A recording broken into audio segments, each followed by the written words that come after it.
Exciting to travel to Montreal.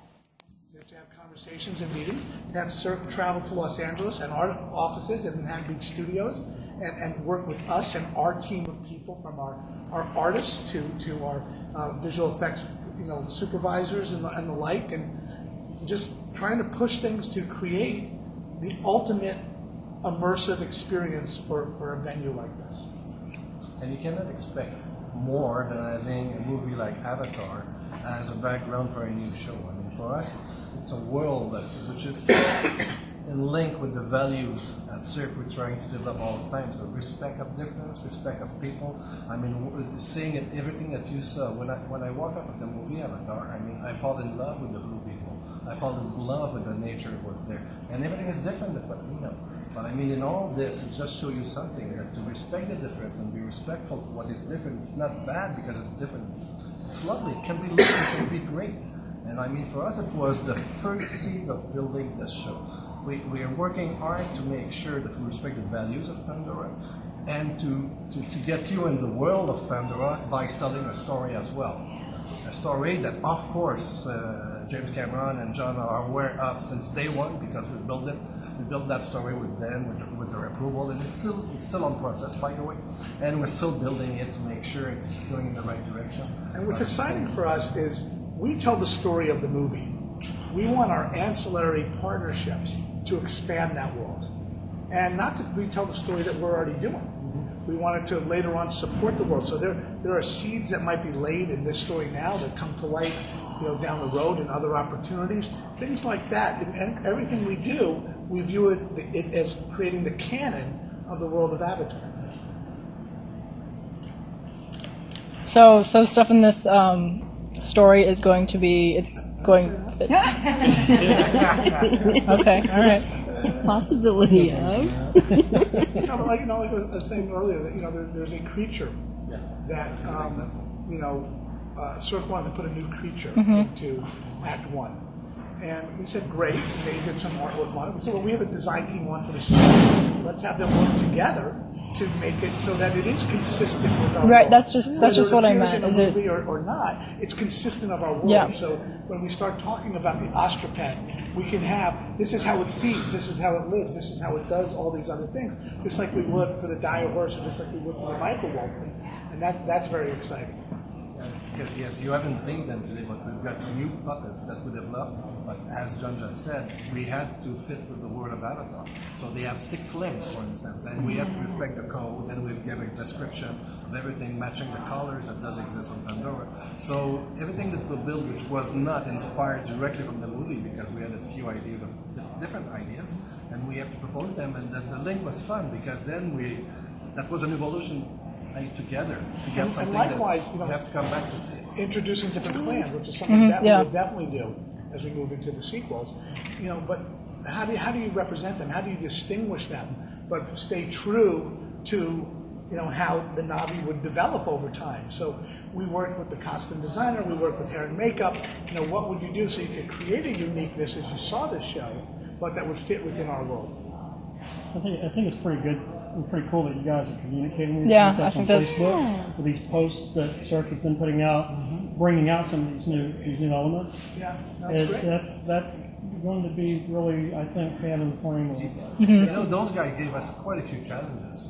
Just for costume, for instance, we're not allowed to dye anything because we have to have natural fabrics, and that's what they keep telling us. Wow. Now try to imagine Cirque du Soleil with the kind of costume we're doing without dyeing anything.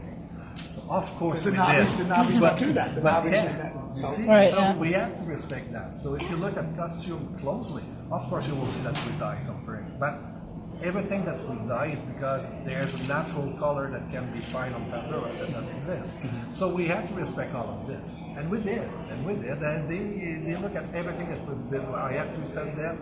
Not I had to, with pleasure, I give them all the drawings and everything, just to make sure that I had their approval on it. And I had the chance to go and visit them very often in Los Angeles to make sure that we were going to be respectful with the world of Avatar, the world of Pandora. That's an inspiration that we get from day one, and for us it was the main target that we had to make sure that we were online with the movie and with what's already in the on-time movie. And again, I think that what Cirque is really come up with is a unique multimedia experience, unlike anything that has toured arenas before. And it was a challenge for them. How do they create, how do they create Pandora as a character? Because that's how we look at it in the movie. Pandora's a character in the film. Just like I always told people when we made Titanic that the ship was a character in that movie. So how do you create it? And they've come up with a way where I think you've got a glimpse of it today, where you feel Pandora. You feel like you're there and looking at it. So. Is that your concern of translating the CG elements into live action? Oh yes. It was a big concern, but what we realized and what we embraced is this is a theatrical representation, which gives us a lot of creative leeway and latitude on what we can and can't present up there. I've always maintained that if we want to present something that's of the world of Pandora, it's very difficult to recreate what we can do by taking a year to do one visual effect shot, which you just can't do. So you then have to go away from it and make it an artistic interpretation of what that would be. It would always be easier, like if you want to do a publication of Pandora, it would be easier to do Darwin's Gallipolis handbook sketches than trying to recreate what the world looked like. You would still get that sense. And I think Cirque is taking it to a whole new level with what they're doing. It sounds like this has been a really positive partnership. Can you see this leading to more projects in the future with other things turning into Cirque du Soleil? Look, I think we have a long way to go here. Our goal is that this show's going to run for a number of years. We also have these 3 sequels that we're not going to be taking a lot of our time, but we hope that out of this, we'll look for future opportunities, whether that's around the Avatar IP or other IPs. Because look, this is one story. There are 1,000 stories to be told on Pandora, and different ways to tell those stories. So while this is a traveling exhibition, personally, I would love to see, if we could do something as a permanent installation somewhere in the world, not necessarily in North America, because Avatar is one of these brands that travels so universally across the globe as the show will tour universally. Actually, that brings me to another question, if you don't mind. Disney World is in the midst of building Avatar Land at the moment. And Pandora. We call it Pandora. And I understand as well that the current Cirque du Soleil show that's there in the next couple of years might, be replaced. Is this something that you could possibly see, in the future? I know you've got 4 years of traveling, but could you see this as being something that you could link up quickly to, or is it going to be completely separate? I would think they're going to be completely separate. I think that,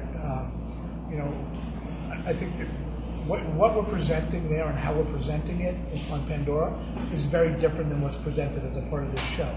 So I think it's better to have them disconnected. I think what Disney's doing, and we talk about pushing Cirque, we're certainly pushing Disney in terms of what they're doing. And, they will be building floating mountains that are 150 feet high.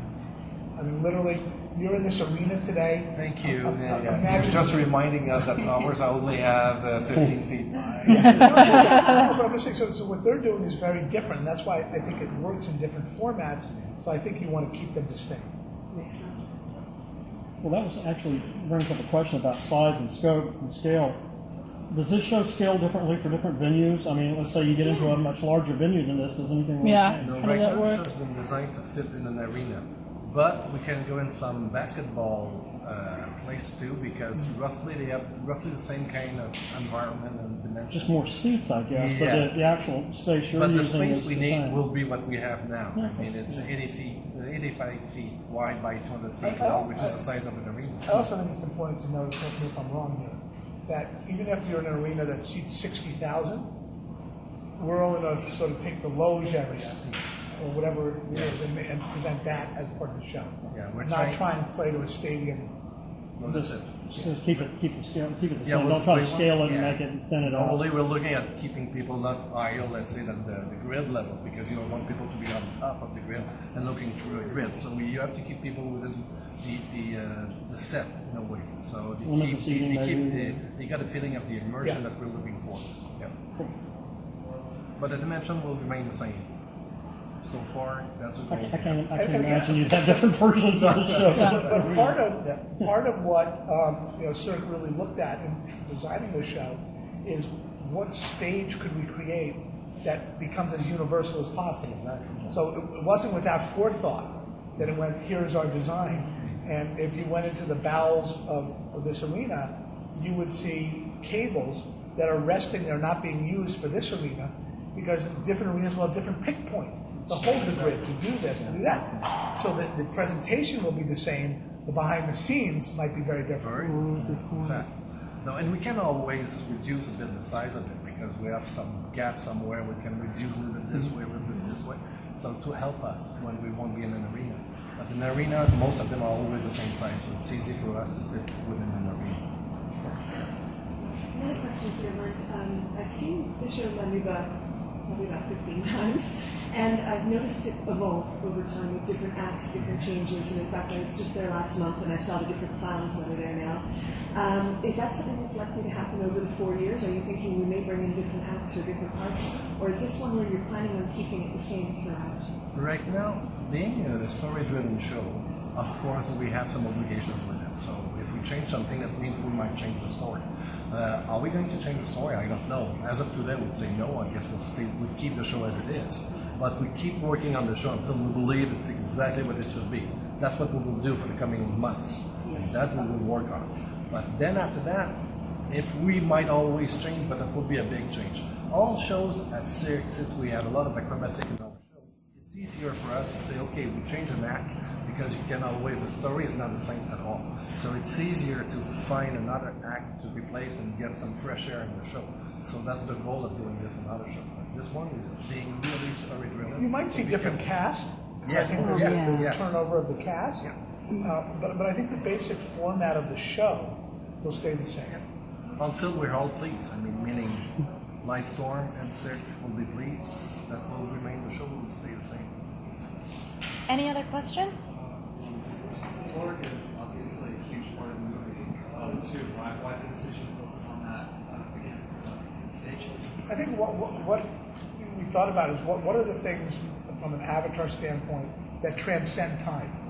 And in the film, we talked about the history of the Toruk and the idea that only 5 people had ever flown it, et cetera, before Jay. That we thought this was an opportunity to go back. We didn't want to go ahead because we're going ahead with the sequels. So what story could we go back and try and tell? And this seemed to be an obvious one where it is of the world of Avatar, but without stepping on any of the toes of a story that we would ever tell. And it's a pretty good subject. What does the metaphor mean to you guys? For us, you want to be, it's the metaphor with the Toruk. It's a huge flying creature, another word, okay, that helps some people which are way smaller than to accomplish something very important. So you need help to succeed where you want to go. And you need to be able to work with whoever will be there to help you, whatever size they are. And for us, it's important to see that this little one can really help the big one and vice versa. And to me, Toruk is a metaphor for life's challenges. And you're presented with this thing that seems so daunting at first, and it sort of ultimately reminds us that potentially inside of each one of us is a hero to overcome those challenges. And I think if people can leave here, feeling, hey, that maybe there's a hero inside of me, we've done some real good. Yeah. Question. Will your show have any merchandise? Yeah. Okay, good. Oh, yeah. Pictures of me and Neilson.